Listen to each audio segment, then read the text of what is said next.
नमस्कार। आज की बात में आपका स्वागत है। आज दिल्ली, हरियाणा और पंजाब की राजनीति में एक नया तूफान आया। करीब 6 महीने बाद दिल्ली के मुख्यमंत्री अरविंद केजरीवाल आज शाम तिहाड़ जेल से बाहर आ गए। सुप्रीम कोर्ट ने उन्हें जमानत दी थी। जेल से बाहर आकर केजरीवाल ने कहा कि मैं सही था, इसलिए भगवान ने मेरा साथ दिया। केजरीवाल ने कहा, जेल की सलाखें मेरे हौसले को कमजोर नहीं कर पाई, मेरा हौसला 100 गुना बढ़ गया है। केजरीवाल ने कहा कि मेरे खून का एक एक कतरा देश के लिए है। लेकिन अपने केस के बारे में अरविंद केजरीवाल इससे ज्यादा कमेंट और बयानबाजी नहीं कर पाएंगे, क्योंकि सुप्रीम कोर्ट ने जमानत देते वक्त अरविंद केजरीवाल से कहा है कि वो शराब घोटाले से जुड़े केस के बारे में कोई बात नहीं करेंगे। आज सुबह ही सुप्रीम कोर्ट की 2 जजेस की बेंच ने सीबीआई के केस में केजरीवाल को जमानत दी। इससे पहले ईडी के केस में केजरीवाल को जमानत मिल चुकी थी, लेकिन केजरीवाल को यह रिहाई शर्तों के साथ मिली है। केस को लेकर कमेंट करने पर पाबंदी लगाने के अलावा कोर्ट ने यह भी कंडीशन लगाई है कि अरविंद केजरीवाल जेल से बाहर आने के बाद भी मुख्यमंत्री तो बने रह सकते हैं, पर मुख्यमंत्री के दफ्तर जाने की परमिशन नहीं है। कोर्ट की कंडीशंस के मुताबिक केजरीवाल दिल्ली के मुख्यमंत्री बने रह सकते हैं, लेकिन किसी सरकारी फाइल पर सिग्नेचर नहीं कर पाएंगे। इसके अलावा कोर्ट ने 1-2 टेक्निकल शर्तें भी रखी हैं, जैसे केजरीवाल किसी गवाह को प्रभावित करने की कोशिश नहीं करेंगे, जब जरूरत पड़े उन्हें ट्रायल कोर्ट में पेश होना पड़ेगा और जांच में सहयोग करना पड़ेगा। लेकिन असली लड़ाई पॉलिटिकल है। केजरीवाल की जमानत को आम आदमी पार्टी ने सत्य और न्याय की जीत बताया। बीजेपी ने कहा केजरीवाल सिर्फ जमानत पर बाहर आए हैं, उन पर लगे आरोप खत्म नहीं हुए हैं। आम आदमी पार्टी ने दावा किया कि अरविंद केजरीवाल कट्टर ईमानदार हैं और उनके खिलाफ सरकार के पास कोई सबूत नहीं है। जवाब में बीजेपी ने कहा कोई खास फर्क नहीं पड़ा है, आज सिर्फ इतना हुआ कि जेल वाला सीएम अब बेल वाला सीएम बन गया है। केजरीवाल की रिहाई पर विपक्षी दलों ने कैसे रिएक्ट किया, यह इंटरेस्टिंग है। लेकिन सबसे इंटरेस्टिंग है कांग्रेस का रिएक्शन।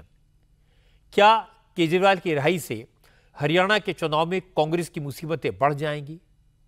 अब कांग्रेस केजरीवाल के बारे में क्या कहेगी? क्या केजरीवाल आम आदमी पार्टी में नई जान फूंक देंगे? इन सारी बातों पर चर्चा करेंगे आज की बात में। लेकिन पहले आपको दिखाता हूं तिहाड़ जेल से केजरीवाल के बाहर निकलने के बाद कैसा नजारा दिखाई दिया। आज शाम 6:23 पर दिल्ली के मुख्यमंत्री अरविंद केजरीवाल तिहाड़ जेल से बाहर निकले। उनका जोरदार स्वागत किया गया। पंजाब के मुख्यमंत्री भगवंत मान, दिल्ली सरकार में मंत्री आतिशी सिंह, सौरभ भारद्वाज, दिल्ली के पूर्व उप मुख्यमंत्री मनोज सिसोदिया और आम आदमी पार्टी के चर्चित सांसद संजय सिंह, ये सारे नेता तिहाड़ जेल के बाहर मौजूद थे।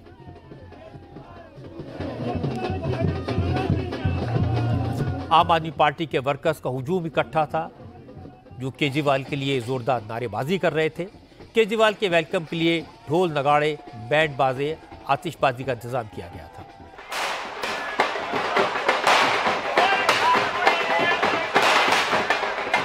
जैसे ही केजरीवाल जेल से बाहर आए, उन्होंने खुली जीप में खड़े होकर भारत माता की जय और इनकलाब जिंदाबाद के नारे लगाए।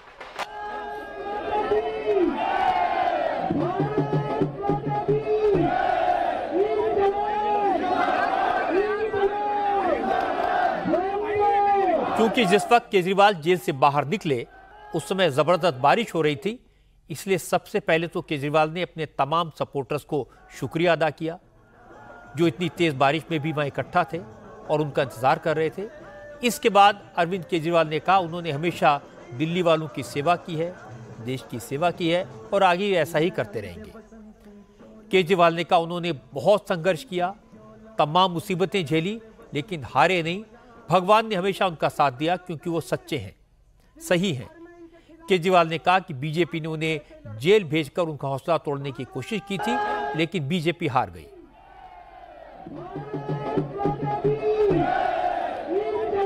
केजरीवाल ने कहा कि उनकी लड़ाई उन तमाम ताकतों से जारी रहेगी जो देश को बांटने की कोशिश कर रहे हैं।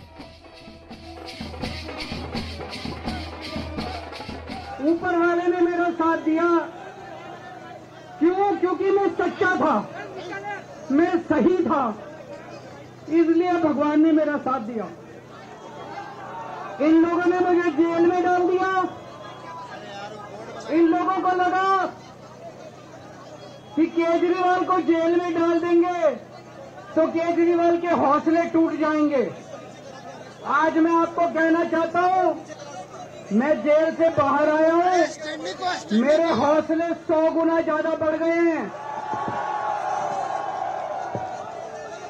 मेरी ताकत 100 गुना ज्यादा बढ़ गई है। इनकी जेल की मोटी मोटी दीवारें, इनकी जेल की सलाखें केजरीवाल के हौसले को कमजोर नहीं कर सकती। मैं भगवान से प्रार्थना करता हूं, जैसे आज तक ऊपर वाले ने मेरे को रास्ता दिखाया, ऊपर वाले ने मेरे को ताकत दी, ऐसे ही भगवान मुझे रास्ता दिखाता रहे, मैं देश की सेवा करता रहूं। और ये जितनी राष्ट्र विरोधी ताकतें हैं जो देश के विकास को रोक रही हैं, जो देश को बांटने का काम कर रही हैं, जो देश को अंदर से कमजोर करने का काम कर रही हैं, जिंदगी भर में इनके खिलाफ लड़ा हूं, आगे भी ऐसे ही लड़ता रहूंगा। भारत माता की, भारत माता की। तिहाड़ जेल के बाहर अपने समर्थकों को एड्रेस करने के बाद अरविंद केजरीवाल चंदगी-राम अखाड़ा होते हुए अपने सरकारी आवास के बाहर पहुंचे। वहां भी केजरीवाल के स्वागत में आतिशबाजी की गई, पटाखे फोड़े गए।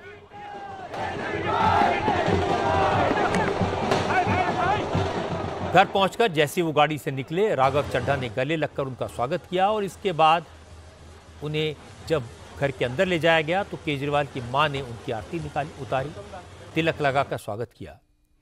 केजरीवाल ने भी माता पिता के पैर छुए और इसके बाद केजरीवाल की वाइफ ने माला पहनाकर अपने पति का स्वागत किया। हालांकि घर में दाखिल होने से पहले उन्होंने सड़क पर मौजूद तमाम समर्थकों के सामने एक बार फिर भाषण दिया और बीजेपी पर निशाना साधा। केजरीवाल ने कहा कि देश इस वक्त नाजुक दौर से गुजर रहा है, कुछ लोग देश को कमजोर करने की कोशिश में लगे हैं, संवैधानिक संस्थाओं और जुडिशरी को कमजोर करने की कोशिश कर रहे हैं, ऐसे लोगों से मुकाबला करना है। केजरीवाल ने कहा कि उनके खिलाफ करप्शन का कोई मामला नहीं है, उन्हें जेल इसलिए जाना पड़ा क्योंकि उन्होंने देश विरोधी लोगों के खिलाफ आवाज उठाई, लेकिन वो हारेंगे नहीं, ये लड़ाई जारी रहेगी। केजरीवाल बहुत छोटी चीज है, केजरीवाल इंपॉर्टेंट नहीं है, देश इंपॉर्टेंट है। देश के अंदर कुछ लोग, कुछ राष्ट्र विरोधी ताकतें देश को अंदर से कमजोर करने की कोशिश कर रही हैं, देश को बांटने की कोशिश कर रही हैं, भाई को भाई से लड़ाने की कोशिश कर रही हैं, जुडिशरी को कमजोर करने की कोशिश की जा रही है, न्याय व्यवस्था को कमजोर करने की कोशिश की जा रही है, जजों को डराया धमकाया जा रहा है। आज देश के अंदर इलेक्शन कमीशन को कमजोर करने की कोशिश की जा रही है, ईडी पे कब्जा किया जा रहा है, सीबीआई पे कब्जा किया जा रहा है। देश को अंदर से कमजोर करने की कुछ राष्ट्र विरोधी ताकतें कोशिश कर रही हैं, हमें इसका मुकाबला करना है दोस्तों।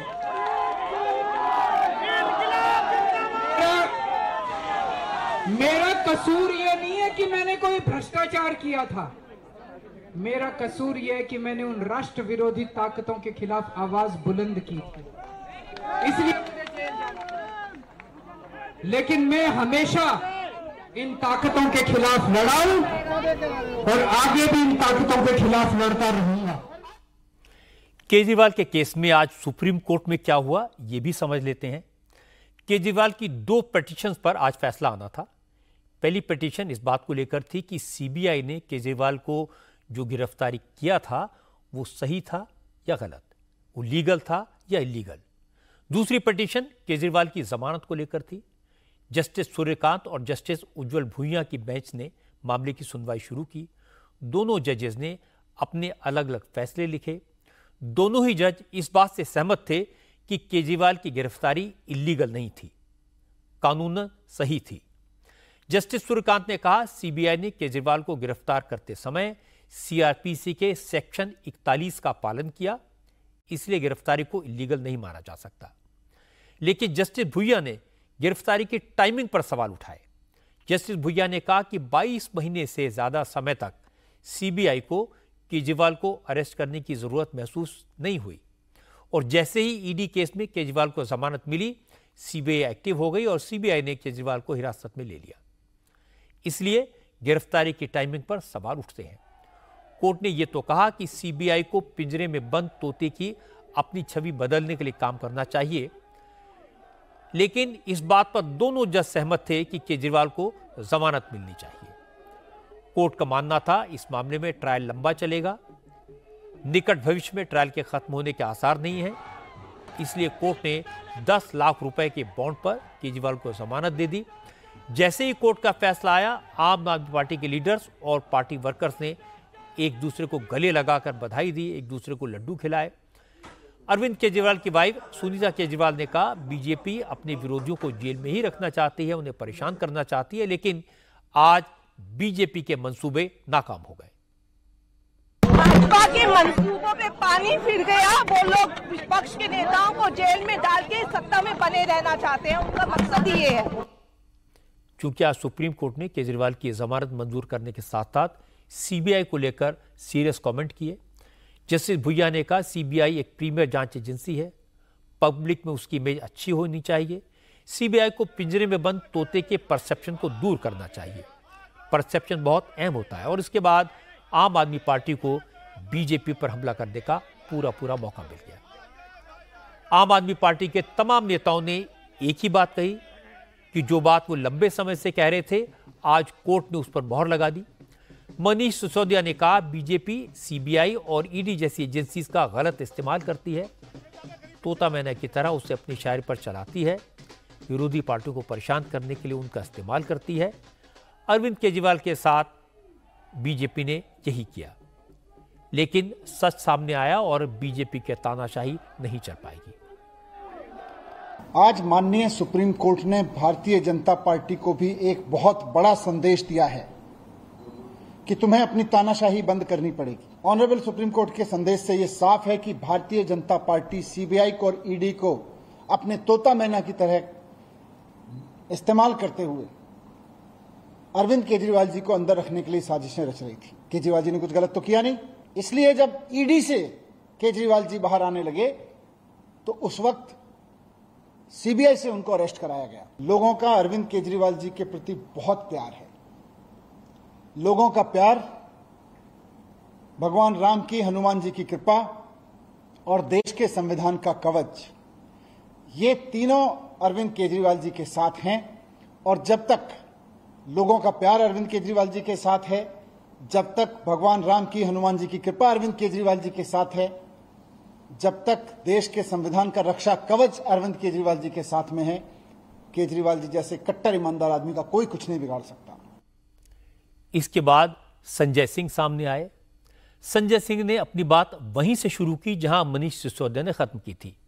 संजय सिंह ने कहा, बीजेपी की सरकार सीबीआई और ईडी को तोता मैना की तरह इस्तेमाल करती आई है, लेकिन अब ये ज्यादा दिनों तक नहीं चलेगा। संजय सिंह ने कहा कि केजरीवाल अब बाहर आ गए हैं, अब हरियाणा और दिल्ली के चुनाव में उसका असर साफ दिखाई देगा। तोता मैना, ईडी, सीबीआई, इनका इस्तेमाल करके आप बाबा साहब के संविधान को खत्म नहीं कर सकते। इनका इस्तेमाल करके आप लोकतंत्र की हत्या नहीं कर सकते। इनका इस्तेमाल करके आप दिल्ली की चुनी हुई सरकार को खत्म नहीं कर सकते। अरविंद केजरीवाल की ईमानदारी और उनकी लोकप्रियता को खत्म नहीं कर सकते। यह सुप्रीम कोर्ट के फैसले से साबित हुआ है। देश की तानाशाह हुकूमत, जिसने ईडी और सीबीआई को मिलाकर झूठ का पहाड़ खड़ा किया, हमारे पार्टी के मुखिया अरविंद केजरीवाल जी की रिहाई ने यह साबित कर दिया है कि भारतीय जनता पार्टी के झूठ का पहाड़ ध्वस्त हो चुका है। झुकते हैं तानाशाह, झुकाने वाला चाहिए, और वो झुकाने वाला व्यक्ति है अरविंद केजरीवाल। अब हरियाणा और दिल्ली के रण में भारतीय जनता पार्टी को बुरी तरीके से हम लोग पराजित करेंगे। मनीष सिसोदिया और संजय सिंह को जवाब दिया नई दिल्ली सीट से बीजेपी के एमपी बांसुरी स्वराज ने।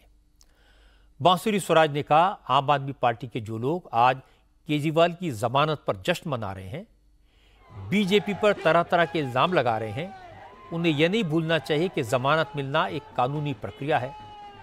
सुप्रीम कोर्ट ने केजरीवाल को बेल इसलिए दी क्योंकि कोर्ट को लगा इस मामले में ट्रायल लंबा खिंच सकता है, लेकिन इसका मतलब ये नहीं है कि केजरीवाल पर सारे आरोप खत्म हो गए।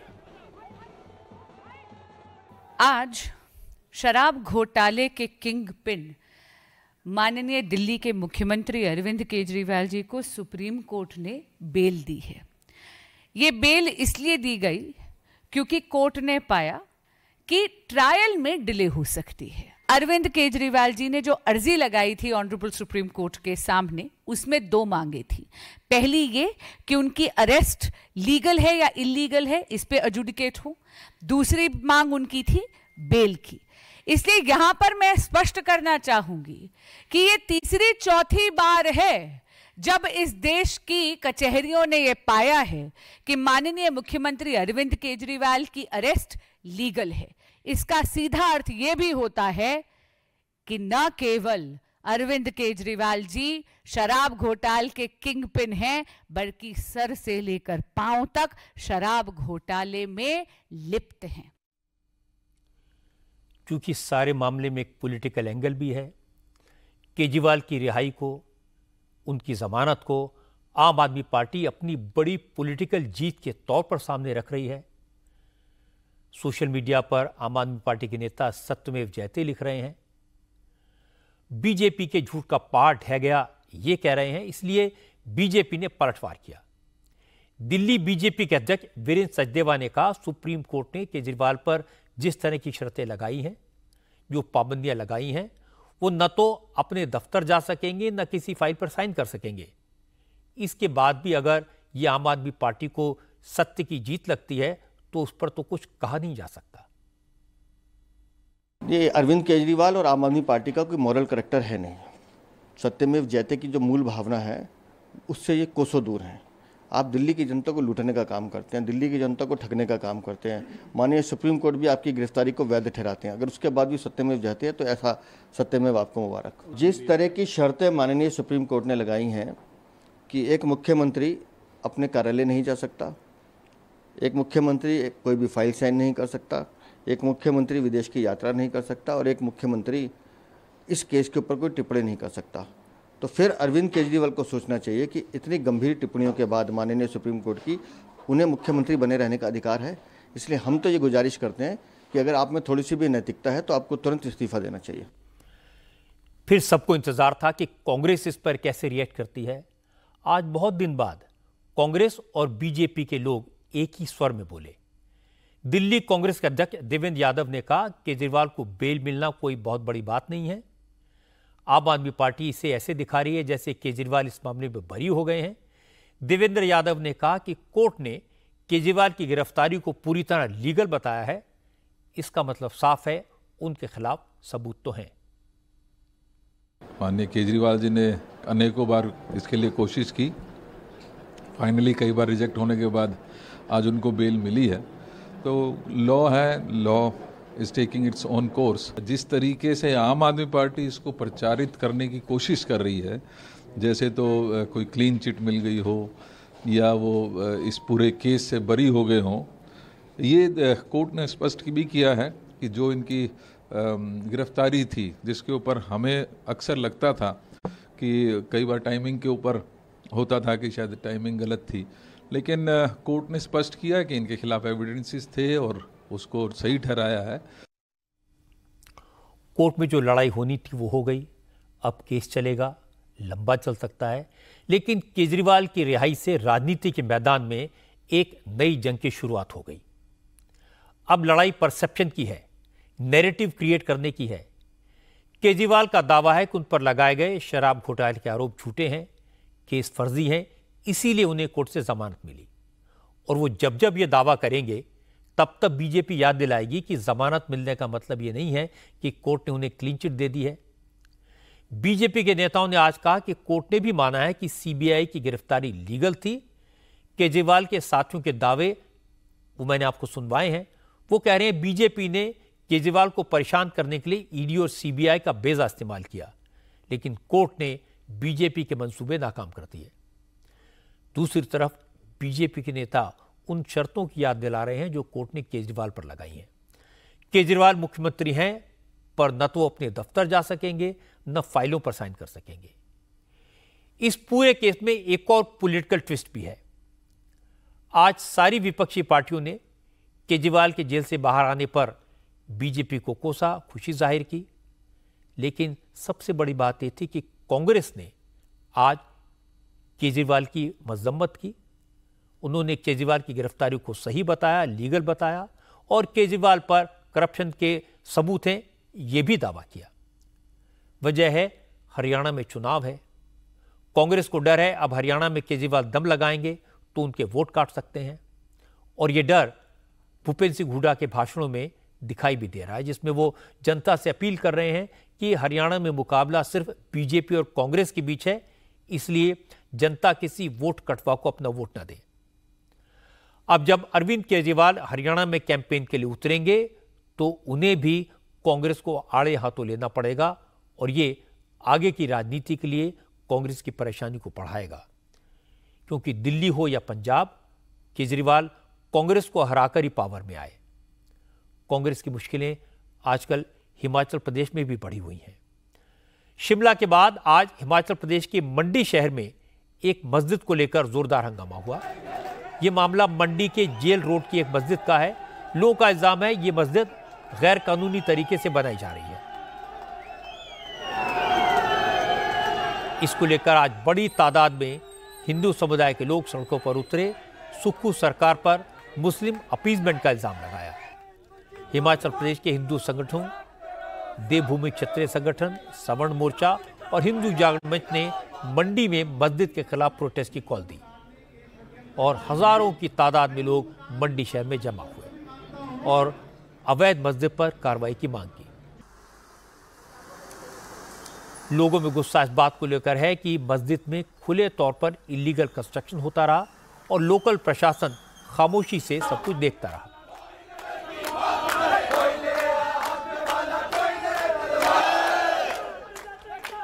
हिंदू संगठनों ने प्रदर्शनकारियों को सुबह 11 बजे मंडी के मार्केट एरिया में इकट्ठा होने के लिए कहा था।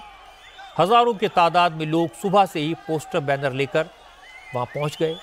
वो मंडी के मार्केट एरिया में बने शेरी मंच पर इकट्ठा हुए और मस्जिद के इलीगल कंस्ट्रक्शन के खिलाफ धरना दिया। इस दौरान कुछ प्रदर्शनकारियों ने हाथों में पोस्टर ले रखे थे जिसमें लिखा था कि देवभूमि पर वक्फ मंजूर नहीं होगा। प्रदर्शनकारी हनुमान चालीसा का पाठ कर रहे थे।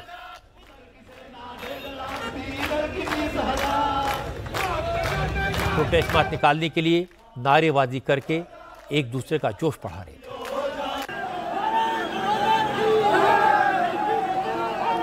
मंडी में प्रदर्शनकारियों ने इस प्रोटेस्ट के लिए प्रशासन को एडवांस इंफॉर्मेशन नहीं दी थी, न परमिशन ली थी, लेकिन प्रोटेस्ट की कॉल को देखते हुए मंडी का जिला प्रशासन अलर्ट पर था। 2 दिन पहले शिमला में प्रोटेस्ट के दौरान हुए हमले को देखते हुए मंडी जिला प्रशासन ने पूरी तैयारी की हुई थी। मंडी के जेल रोड इलाके में जहां पर मस्जिद है उस पूरे इलाके को बैरिकेड से ब्लॉक कर दिया गया था, रास्ते बंद कर दिए गए थे। 300 से ज्यादा पुलिस वाले तैनात किए गए थे। प्रोटेस्टर्स को रोकने के लिए वाटर कैनन तैयार थे। शेरी मंच से जैसे ही प्रोटेस्टर्स जेल रोड पर बैरिकेडिंग वाली जगह पर पहुंचे तो पुलिस उन पर पानी की बौछार कर दी। ये मतलब जो है ना ये गलत है, अवैध है ये। हाँ, जो चीज जो है नहीं, क्योंकि हम मेरी 64 साल मेरी एज हो गई। जब हम बचपन में देखते तो एक छोटा सा मतलब एक गुम्बद होता है गले, और इतना बड़ा आज ढांचा जो इन्होंने तैयार कर दिया गले। ये समस्याएं बड़ी हैं। जब बाहर से लोग आए हैं, यूपी से योगी जी का डंडा पड़ा है, वहां से जितने अपराधी हैं भाग करके हिमाचल में पहुंचे हैं, बिहार से, और जितने यहाँ तो छोड़ो बांग्लादेश से भी रोहिंग्या यहाँ पे पहुंच गए हैं। कहाँ से उनके कैसे आधार कार्ड बनते हैं, कैसे उनका पैन कार्ड बनता है, और वो यहाँ के धीरे धीरे अपनी जनसंख्या बढ़ा रहे हैं। वही इन आतंकवादी जितने भी घटनाएं हो रही, गतिविधियां हो रही हैं, इस शांत प्रदेश को अशांत बनाने का कार्य जो है यही लोग कर रहे हैं। हमारी मांग ये है जी कि हमने बहुत साल पहले जब हम आए थे तो यहाँ पर ये छोटा सा कमरा हुआ करता था मस्जिद का, और आज की डेट में हम देख रहे हैं इन्होंने इतना दायरा बढ़ाया और मेरे सामने ही इन्होंने पर्दे लगा करके जो है ये मस्जिद जो है ऊपर बना दिया ढांचा। ये तो बिल्डिंग खड़ी कर रहे हैं और वहीं से हमारे हिंदू लोग जाते हैं वो उनको पथराव करेंगे, वहीं से हमारी बहू बेटियों को छेड़खानी करेंगे और यहीं से ही हमारा जो है हिंदू धर्म का सत्यानाश करने का ये कार्य कर रहे हैं। इनको ये जमीन क्यों दी गई और क्यों ये इतनी कंस्ट्रक्शन कर पाए? अगर इसको हम इस जगह की खुदाई करते हैं तो इसमें हमारे मंदिर का गुंबद जो है यहाँ मिलेगा, क्योंकि वो कागजात भी देखे हैं और मेरा तो बचपन गुजरा है, मेरा ननिहाल इसी रोड पे आगे गांव में है, तो मैं यहाँ से गुजरा करती थी। तो ये छोटा सा एक कमरा था और ऊपर एक गुंबद था। मंडी में मस्जिद का ये विवाद पूरी तरह से सुक्खू सरकार की नाकामी का नतीजा माना जा रहा है, क्योंकि मस्जिद में इलीगल कंस्ट्रक्शन की शिकायत मार्च में की गई थी, लेकिन न लोकल प्रशासन ने इसे गंभीरता से लिया न सरकार ने। असल में मंडी के जेल रोड पर पहले एक छोटी सी 2 कमरों की मस्जिद थी। मस्जिद कमेटी ने मंडी के जिला प्रशासन से पुरानी मस्जिद की जगह बड़ी मस्जिद बनाने की परमिशन मांगी। मस्जिद की मालिक अहले इस्लाम नाम की संस्था थी। उसने 231 वर्ग मीटर में मस्जिद बनाने की परमिशन मांगी, लेकिन प्रशासन ने केवल 45 वर्ग मीटर में ही मस्जिद बनाने की परमिशन दी और कंस्ट्रक्शन होते होते मस्जिद का एक हिस्सा पीडब्ल्यूडी की जमीन पर कायम हो गया। तब लोगों ने प्रशासन से शिकायत की। जून में म्युनिसिपल कमिश्नर ने मस्जिद कमेटी की इलीगल कंस्ट्रक्शन को गिराने का आदेश दिया, लेकिन अवैध हिस्सा गिराने के बजाय मस्जिद का कंस्ट्रक्शन होता रहा और जिसके बाद लोगों का गुस्सा भड़क उठा। जब हिंदू संगठनों ने मस्जिद के खिलाफ प्रोटेस्ट की कॉल दी तो कल पीडब्ल्यूडी की एक टीम मस्जिद का इलीगल कंस्ट्रक्शन गिराने पहुंच गई। मस्जिद कमेटी के मेंबर्स ने खुद ही पीडब्ल्यूडी की जमीन पर बनी मस्जिद की दीवार गिरा दी। मस्जिद कमेटी का दावा है कि कोई इलीगल कंस्ट्रक्शन नहीं हुआ। मंडी की जामा मस्जिद तो बहुत पहले तामीर की गई थी, अब उसका एक्सटेंशन हो रहा है। वहीं शिमला के संजौली, कसुम्पटी और अब मंडी में मस्जिद के विवाद को देखते हुए हालात संभालने के लिए मुख्यमंत्री सुखविंदर सुक्खू ने आज ऑल पार्टी मीटिंग बुलाई। इस मीटिंग में पूर्व मुख्यमंत्री और नेता विपक्ष जयराम ठाकुर तो शामिल नहीं हुए, पर बीजेपी की तरफ से senior MLA Randhir Sharma, CPM के पूर्व विधायक राकेश सिंघा और कांग्रेस की प्रदेश अध्यक्ष प्रतिभा सिंह शामिल हुई। मीटिंग में तय हुआ सभी दल हिमाचल का माहौल बेहतर बनाने के लिए काम करेंगे। ऐसी बयानबाजी से बचेंगे जिससे हिमाचल में माहौल बिगड़े।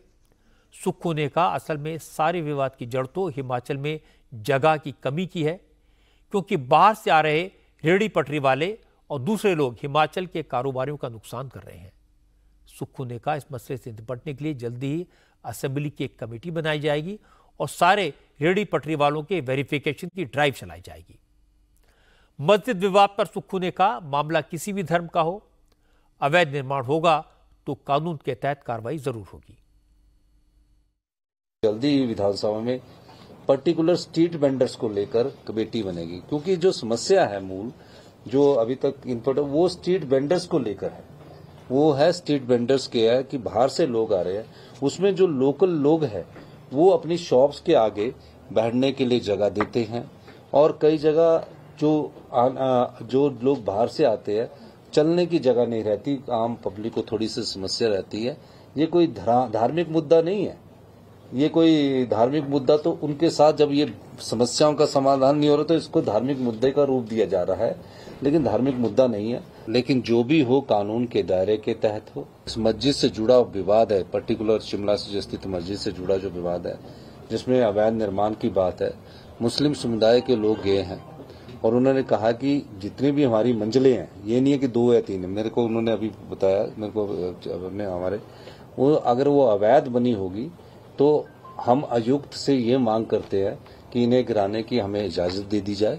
तो वो कानूनी प्रक्रिया की, क्योंकि कोर्ट में वो केस लगा है और जो भी कहीं भी कोई अवैध निर्माण होगा, किसी भी प्रकार का अवैध निर्माण किसी भी समुदाय के लोगों ने किया होगा, हमारी सरकार कानून के तहत हर प्रक्रिया को करने के लिए तैयार है। मुख्यमंत्री सुक्खू असलियत जानते हैं, लोगों की संवेदनाओं को समझते हैं, लेकिन मजबूर हैं। मंडी और शिमला में अवैध मस्जिदों के खिलाफ हिंदुओं के प्रोटेस्ट को डाइल्यूट करने की कोशिश कर रहे हैं। कभी वो हिमाचल प्रदेश को प्रदर्शनों का प्रदेश बता रहे हैं, तो कभी शिमला में मस्जिद के प्रोटेस्ट को स्ट्रीट वेंडर्स की प्रॉब्लम से जोड़ने की कोशिश कर रहे हैं। लेकिन वो भी जानते हैं, सच तो यह है कि शिमला हो या मंडी, दोनों जगहों पर कई साल से गैर कानूनी कंस्ट्रक्शन होता रहा। प्रशासन आंख बंद करके बैठा रहा। शिमला और मंडी के लोकल लोगों का आरोप है कि पिछले कुछ वर्षों में बाहर से रोहिंग्या मुसलमान आकर हिमाचल में बसते जा रहे हैं। लेकिन सरकार इस दावे को न तो नकार पा रही है, न स्वीकार कर पा रही है, क्योंकि सरकार के पास न तो कोई फिगर्स हैं, न वेरिफिकेशन करने का कोई सिस्टम है। मुझे लगता है कि शिमला और मंडी में लोगों का ये प्रोटेस्ट सरकार की आंखें खोलने के लिए काफ़ी है और उम्मीद की जानी चाहिए कि सुखविंदर सिंह सुक्खू इन घटनाओं से सबक लेकर ठोस कदम उठाएंगे। शिमला की मस्जिद का जिक्र इस बार आपकी अदालत के मुकदमे में भी आया। आपकी अदालत में इस बार मेरे मेहमान हैं जमीयत उलमाए हिंद के अध्यक्ष मौलाना महमूद मदनी। मैंने मौलाना मदनी से कहा कि शिमला में कांग्रेस सरकार के एक मिनिस्टर ने विधानसभा में कहा कि गैर कानूनी तौर पर मस्जिद बनाई गई, जिसे लेकर लोगों ने प्रोटेस्ट किया। मैंने याद दिलाया कि शिमला के लोग आरोप लगा रहे हैं रोहिंग्या और बांग्लादेशी मुसलमानों को बड़ी संख्या में बिना वेरिफिकेशन के शिमला में आकर बसने का मौका दिया गया और उन्होंने तय बाजारी पर और दुकानों पर कब्जा जमा लिया। इससे लोग बहुत नाराज हैं। इस सवाल पर मौलाना मदनी के जवाब का एक छोटा सा हिस्सा मैं आपको अभी सुनवा देता हूं। मैं आपको लेटेस्ट उदाहरण देता हूं। शिमला, वहां पर कभी भी हिंदू मुसलमान का झगड़ा, तकरार, ऐसी कोई बात नहीं हुई। एक साहब ने वहां एक जगह पर 4 मिला मस्जिद बना ली और उसको लेकर के लोग सड़कों पर हैं और प्रोटेस्ट कर रहे हैं। लोग कह रहे हैं कि बाहर से लाके रोहिंग्या और बांग्लादेशी मुसलमानों को यहाँ बसा दिया, उन्होंने हमारी तहबाजारी पर कब्जा कर लिया और मुश्किल हो गई। देखिए, मैं शिमला के बारे में जितना मैं जानता हूँ, मैं आपसे 2 बातें कहता हूँ। एक बात यह, इलीगल कंस्ट्रक्शन के 2 हिस्से होते हैं। एक होता है परमिशन ली, थोड़ा ज़्यादा बना लिया, उसके लिए भी सिस्टम में मौजूद है, या तो तोड़ा जाएगा उतने हिस्से को, या उसको वो डैमेज वगैरह लगाकर, जुर्माना लगा करके उसको रेगुलराइज किया जाएगा, जो एक नॉर्मल सिस्टम है। उस सिस्टम में जो चीज़ चाहे इंडिविजुअल का हो और चाहे सोसाइटी की हो, किसी की, सबके लिए एक कानून, एक सिस्टम मौजूद है, उसके ऊपर इम्प्लीमेंटेशन होना चाहिए, किसी की कोई रियायत नहीं होनी चाहिए। मौलाना महमूद मदनी का पूरा जवाब आप सुन पाएंगे शनिवार रात 10 बजे आपकी अदालत में। आपकी अदालत के शो में मैंने मौलाना महमूद मदनी से वो सारे सवाल पूछे जो लोगों के मन में हैं, मुस्लिम रवायतों को लेकर, रीति रिवाज को लेकर, शरिया को लेकर।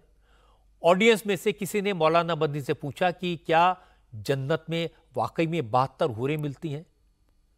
लोग ये भी जानना चाहते थे कि मुसलमान 4 शादियां क्यों करते हैं, क्या वो ज्यादा बच्चे पैदा करते हैं।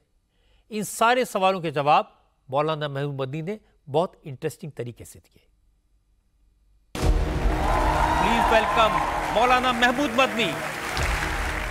स्पेशल ये है कि जो मुस्लिम फैमिलीज हैं उनमें बहुत ज्यादा बच्चे होते हैं। जो डेटा है वो ये कहता है बेपढ़े लिखों में और गरीब लोगों में बच्चे ज्यादा होते हैं, उसमें हिंदू भी हैं, मुसलमान भी हैं। तो जो 4 शादियां करेंगे उनके ज्यादा बच्चे होंगे या एक करेगा उसके अंदर?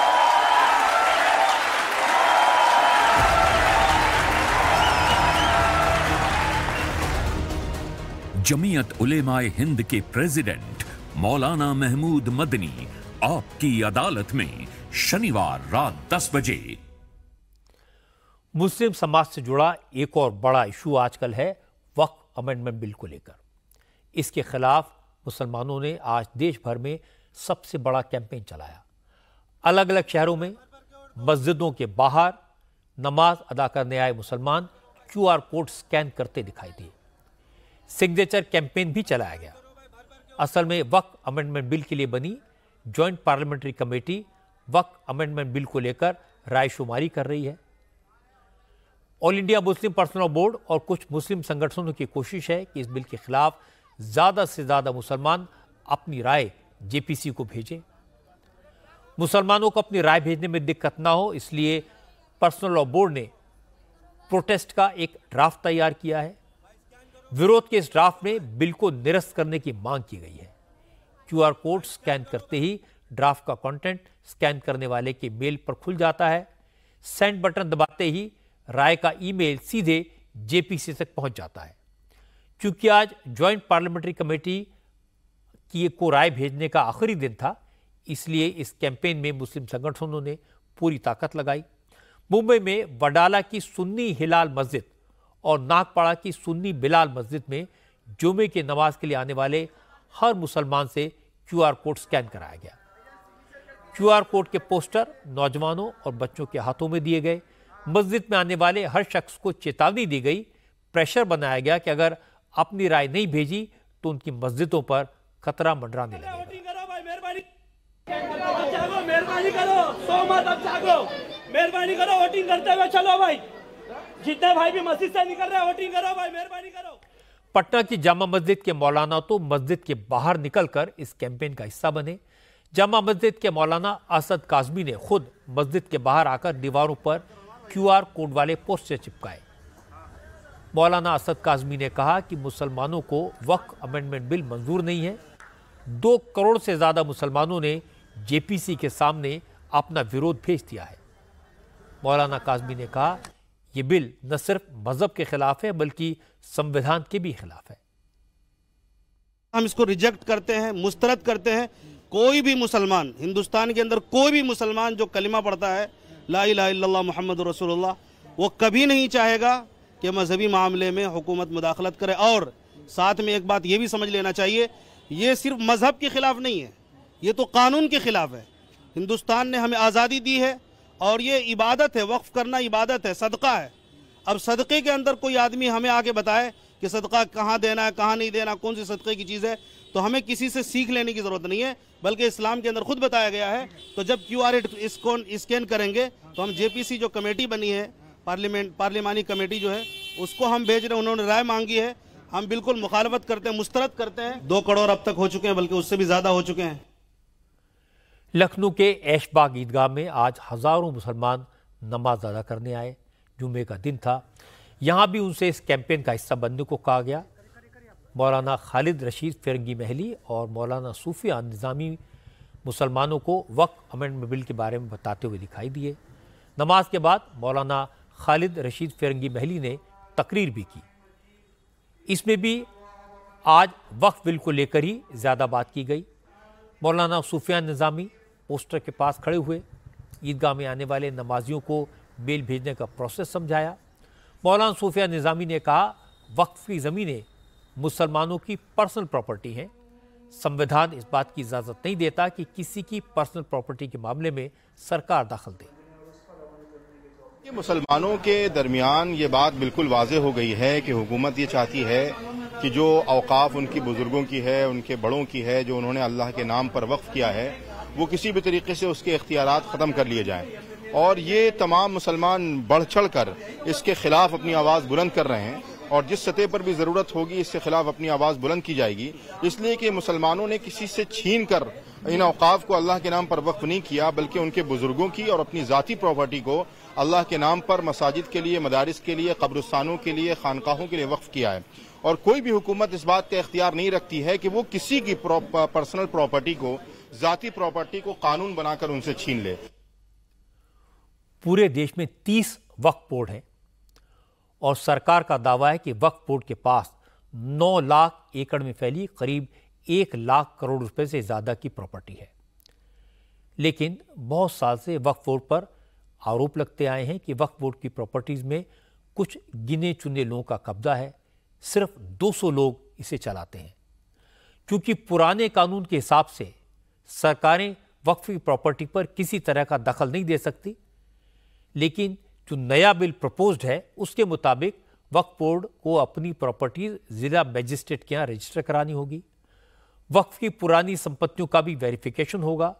सरकार वक्फ बोर्ड में कई तरह के सुधार करना चाहती है, लेकिन मुस्लिम नेताओं और धर्मगुरुओं को ये बिल्कुल मंजूर नहीं है।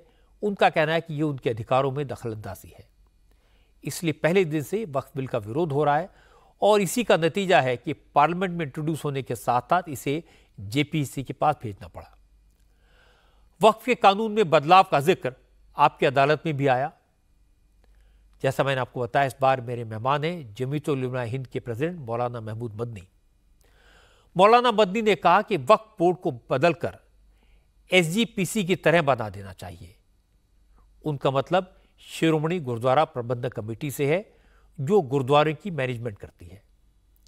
मौलाना ने कहा कि जब वो जेपीसी के सामने जाएंगे तो ये सुझाव देंगे। मैंने मौलाना महमूद मदनी से पूछा कि उनके चाचा अरशद मदनी तो दावा करते हैं कि बेंगलुरु में जो एयरपोर्ट है उसकी सैकड़ों एकड़ जमीन वक्फ की है। मैंने पूछा क्या ताजमहल को वक्फ प्रॉपर्टी बताने का दावा करने वाले सही कहते हैं। इसी तरह मैंने तमिलनाडु के एक गांव का उदाहरण दिया जो 1500 साल पुराना है, जहां एक भी मुसलमान नहीं है, सारी आबादी हिंदुओं की है, फिर भी वक्फ बोर्ड ने इस प्रॉपर्टी को अपना बताया, उस पर कब्जा माना। इन सारे सवालों के जवाब मौलाना महमूद मदनी ने तीखे अंदाज में दिए। उसकी एक झलक आपको दिखा देता हूं। वक्फ के पास पूरे देश में 9 लाख एकड़ जमीन है और ये जमीन तीसरे नंबर पर, रेलवे और डिफेंस के बाद में सबसे ज्यादा जमीन। सिर्फ 2 स्टेट का, तमिलनाडु और तेलंगाना या आंध्रा, 2 स्टेट में इससे कम 1 लाख एकड़ ज़्यादा ज़मीन सिर्फ 2-3 हिंदू इंडोमेंट्स के पास मौजूद है। बाकी इंडिया की बात ही अभी नहीं कर रहा हूँ मैं, ये तो पूरे इंडिया में है जो आप बता रहे हैं 7,40,000 या 7,80,000 कुछ एकड़ बताते हैं। फिर इसमें एक प्रॉब्लम ये हुई है कि लोगों ने कब्जे कर लिए, नाजायज़ कब्जे कर लिए हैं। इसमें डिफरेंट गवर्नमेंट के डिपार्टमेंट्स भी शामिल हैं और प्राइवेट भी हैं और मुसलमान भी हैं। तो इसको और बेहतर करने की ज़रूरत थी कि जो कब्जे हैं उनको खाली कराया जाए, बजाय बेहतर करने के इसको और ख़राब किया जा रहा है। ये एक प्रोजेक्ट है। अब प्रोजेक्ट आज की तारीख में मुल्क में जैसा माहौल बनाया जा रहा है, उस माहौल को देखकर पता नहीं क्यों मुझे लगता है, अगर मुझे करेक्ट कीजिएगा आप, उस माहौल को देख के ऐसा लगता है कि जैसे ये वक्फ बोर्ड इंडिया का नहीं है, किसी और पड़ोस के दुश्मन मुल्क का है। पहली बात, अब वक्फ बोर्ड बनता कैसे है आपको मालूम? हम चाहते हैं वक्फ बोर्ड भारत के मुसलमान बनाए। कानून ये कहता है कि वक्फ बोर्ड जो बनेगा वो स्टेट गवर्नमेंट्स बनाएंगी और सेंट्रल वक्फ काउंसिल को बनाने के लिए सेंट्रल गवर्नमेंट का मिनिस्टर बनाएगा। पहला तो हमारा यही है, हम कहते हैं एसजीपीसी की तरह बना दीजिए आप इसे। शिरोमणि गुरुद्वारा प्रबंधक कमेटी का गठन जैसे होता है ऐसे इसका गठन होना चाहिए। आज तक ऐसे गठन नहीं होता है, सरकारें अपनी मर्जी के लोगों को बिठा लेती हैं सिलेक्शन करके। वो कुछ थोड़ा सा एक पार्ट है उसका इलेक्शन का कि मुतवल्लियों के यहाँ से एक मेंबर आ जाएगा, फला जगह से आ जाएगा। तो ये एक बड़ी लंबी डिबेट है, इसको बेहतर करने की ज़रूरत है। वक्फ बोर्ड पर काफ़ी डिटेल में बात हुई। इसके अलावा मैंने मौलाना मदनी से पूछा कि वो सियासत में नहीं है लेकिन फिर भी पर्दे के पीछे से सियासत क्यों करते हैं। वो नरेंद्र मोदी से मिलते हैं, अमित शाह से मिलते हैं और कभी कभी तो मोदी की तारीफ करते हैं। फिर मैंने पूछा कि जब वो हिंदुस्तान के बाहर जाते हैं तो लोगों से कहते हैं कि हिंदुस्तान में मुसलमानों पर बेइंतहा जुल्म हो रहा है। मैंने ये भी पूछा क्या महमूद मदनी मजहब के नाम पर अपना व्यापार चलाते हैं? क्या महमूद मदनी जुर्म करने वालों को प्रोटेक्शन देते हैं? मौलाना मदनी ने इन सारे सवालों के क्या जवाब दिए ये आप देख सकेंगे कल रात 10 बजे आपकी अदालत में। Please welcome Maulana Mahmood Madani. Toothpaste, तेल, साबुन, वो हलाल और हराम कैसे हो सकता है? कमाई ही हराम है तो फिर खाना कैसे हलाल होगा तुम्हारा? तो पानी पर भी सर्टिफिकेट लगेगा। गंदा पानी है, उसका सोर्स जो है नापाक है, तो पानी ना हलाल नहीं होगा, हराम होगा। हलाल का मतलब काटना नहीं होता। अब तक तो यही था कि हलाल और झटका में फर्क होता है, तो टूथपेस्ट में झटका और हलाल कैसे हो सकता है? जमीयत उलेमाए हिंद के प्रेसिडेंट मौलाना महमूद मदनी आपकी अदालत में शनिवार रात 10 बजे। झारखंड से आज एक चौंकाने वाली खबर आई। केंद्र सरकार ने माना कि बांग्लादेशी मुसलमानों की घुसपैठ से झारखंड की डेमोग्राफी बदली जा रही है। केंद्र सरकार ने झारखंड हाईकोर्ट में एफिडेविट फाइल करके यह बात कही है। इसमें बताया गया कि संथाल में आदिवासियों की आबादी 44% से घटकर 28% पर आ गई है। संथाल में क्रिश्चियन आबादी में 6000 गुना इजाफा हुआ है। आदिवासियों की संख्या कम होने की बड़ी वजह पलायन और कन्वर्जन है। असल में दानियाल दानिश नाम के शख्स ने झारखंड हाईकोर्ट में पीआईएल फाइल की थी। इसमें उन्होंने दावा किया था कि आदिवासियों की आबादी लगातार घट रही है। बांग्लादेशी घुसपैठिए आदिवासी महिलाओं से शादी करके उनका धर्म परिवर्तन करा रहे हैं, उनकी जमीनों को गिफ्ट डीड के जरिए हथिया रहे हैं। जवाब में झारखंड सरकार ने संथाल में बांग्लादेशी घुसपैठ से साफ इनकार किया, लेकिन आज केंद्र सरकार ने इससे बिल्कुल उलट जानकारी कोर्ट को दी। केंद्र सरकार की तरफ से कहा गया कि यह काफी गंभीर मामला है, घुसपैठियों को डिपोर्ट करने के लिए एनआरसी कराने की जरूरत पड़ेगी। मामले की अगली सुनवाई 17 सितंबर को होगी। इसमें केंद्र सरकार की तरफ से सॉलिसिटर जनरल तुषार मेहता पक्ष रखेंगे। इस मुद्दे को बीजेपी सांसद निशिकांत दुबे ने लोकसभा में उठाया था। निशिकांत ने कहा कि उनकी बात सही साबित हुई। झारखंड में घुसपैठियों को बसाया जा रहा है और इसके पीछे हेमंत सोरेन सरकार है। केंद्र सरकार ने जो हलफनामा दिया है कोर्ट में, जो मैं कहता था कि आदिवासी जो है वो 10% कहाँ गए, अब तो केंद्र सरकार ने कहा कि 45% से वो 28% पर आ गए। 17% आदिवासी जो है वो 1951 से लेकर आज तक गायब हो गए। बांग्लादेशी घुसपैठियों ने उसका कब्जा कर लिया। मुसलमानों की जो आबादी 1951 में 9% यहाँ संथाल गुना में थी, आज वो तकरीबन 23% के आसपास है। पूरे देश भर में मुसलमानों की आबादी 4% बढ़ी है। हमारे यहाँ वो आबादी 13-14% बढ़ी है, जो अपने आप में आश्चर्यजनक घटना है। निशिकांत दुबे ने हेमंत सोरेन से जो सवाल पूछे, उनका जवाब झारखंड मुक्ति मोर्चे की तरफ से तुरंत दिया गया। मोर्चे के महासचिव सुप्रियो भट्टाचार्य ने कहा, कोई घुसपैठ नहीं हुई है, जो मुसलमान हैं वो देश के नागरिक हैं। सुप्रियो भट्टाचार्य ने इसे चुनाव की राजनीति से जोड़ दिया। उन्होंने कहा, बीजेपी ध्रुवीकरण की सियासत करती है। वो पूरा का पूरा जो आंकड़ा है वो इस राज्य में धार्मिक सद्भाव को मिटाने वाला आंकड़ा है। हम पहले ही जानते थे, इस बात को आप लोगों को बताते थे कि भारतीय जनता पार्टी सांप्रदायिक ध्रुवीकरण करने जा रही है। और यदि घुसपैठिया है तो अमित शाह जी ये जिम्मेवारी ले कि उसके लिए उनका गृह मंत्रालय जिम्मेवार है। राजनीतिक नौटंकी करना बंद करें। दरअसल झारखंड का संथाल परगना इलाका बांग्लादेश के बॉर्डर से बहुत ज्यादा दूर नहीं है।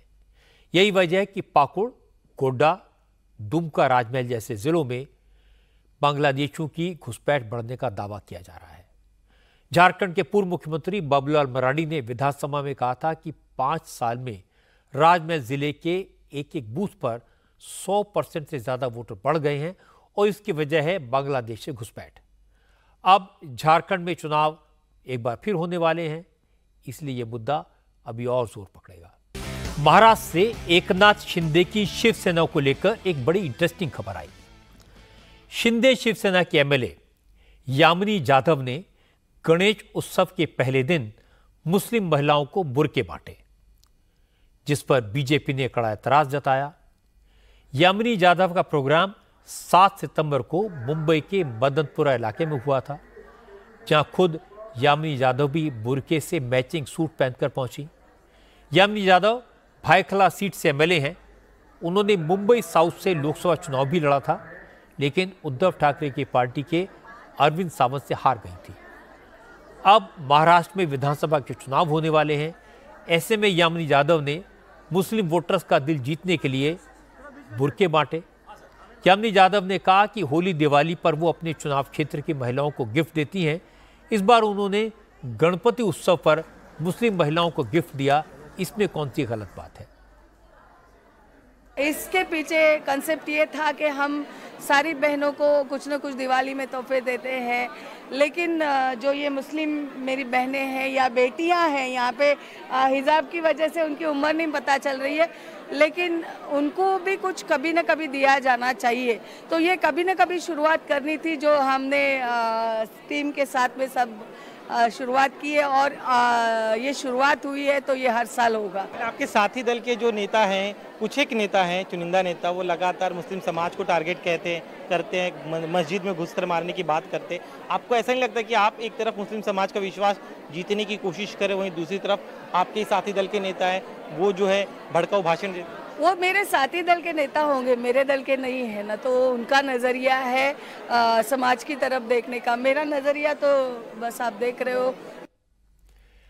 असल में यामिनी जादव ने यह प्रोग्राम किया तो था पिछले हफ्ते, लेकिन उस पर सियासत तब शुरू हुई जब यामिनी जादव के बुर्का बांटने की तस्वीरें वायरल हो गई। अलायंस पार्टनर बीजेपी ने इस पर एतराज़ जताया। मुंबई में बीजेपी के अध्यक्ष आशीष शेलार ने कहा कि हर विधायक अपने वोटर की भलाई का काम करने के लिए आज़ाद है, लेकिन शिंदे शिवसेना के विधायक का बुर्का बांटना बीजेपी को अच्छा नहीं लगा। शिवसेना, भाजपा, आरपीआई, अजीतदादा पवार की पार्टी और हम सब, हमारे आपस में बहुत अच्छी तरीके से डायलॉग है। और रही जहां तक बात अपने क्षेत्र में कहाँ कौन सी चीज बांटना और अपने मतदाताओं से क्या संपर्क करना, उससे आमदार का व्यक्तिगत निर्णय है, लेकिन भारतीय जनता पार्टी इस नाते कोई भी तुष्टीकरण की भूमिका ये बुर्का वाटप जैसी है भाजपा को मान्य नहीं है। महाराष्ट्र में चुनाव की तैयारियां हो रही हैं। जो लोग असेंबली इलेक्शन लड़ने की तैयारी कर रहे हैं वो अपने अपने इलाकों में वोटरों को अपनी तरफ खींचने में लगे हैं। यामिनी जादव ने भी मुस्लिम महिलाओं के वोट पाने के लिए बुर्का बांटने का स्टंट किया, लेकिन दाव उल्टा पड़ गया। बुर्का बांटने की तस्वीरें सामने आई तो बीजेपी और शिंदे की शिवसेना दोनों का एम्बैरेसमेंट हुआ, क्योंकि ये दोनों उद्धव ठाकरे की पार्टी पर हिंदुत्व छोड़ने का इल्जाम लगाने लगे हैं, उन पर मुस्लिम अपीजमेंट का इल्जाम लगा रहे हैं। अब उनकी अपनी पार्टी के नेता ने यह काम कर दिया। इसको कहते हैं चोर को पड़ गए मोर। और जैसा मैंने आपको बताया, इस बार आपकी अदालत में मेरे मेहमान हैं जमीयत उलमाए के प्रेसिडेंट मौलाना महमूद मदनी। मैंने उनसे यंग जनरेशन को लेकर कई सवाल किए। पूछा कि रील्स बनाने पर पाबंदी क्यों लगाई, क्या लड़कियों का कार चलाना हराम है, क्या फेशियल कराने को, आईब्रोज बनाने को इस्लाम में गैर कानूनी माना जाता है, धर्म के खिलाफ माना जाता है, क्या टैटू करवाना भी नाजायज है, और ये सारी पाबंदियां लड़कियों पर ही क्यों लगाई गई। इस पर मौलाना महमूद मदनी ने क्या जवाब दिए, इस्लाम से जुड़ी रवायतों पर क्या सफाई दी, ये सारी बातें आप सुन पाएंगे शनिवार कल रात 10 बजे आपकी अदालत में।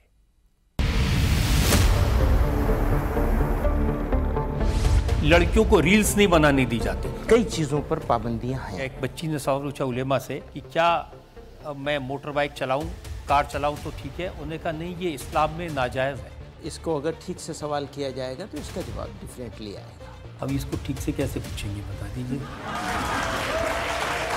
टैटू बनाना ये भी हराम है, नाजायज है इस्लाम में, इसको नाजायज माना गया है। लड़कियों के लिए आईब्रोज बनाने पर पाबंदी है। ओपिनियन है बनी हुई पहले से, तो हम लोग उस ओपिनियन से बाहर क्यों जाएंगे। सारी पाबंदियां लड़कियों के लिए, लड़कों के लिए कुछ नहीं।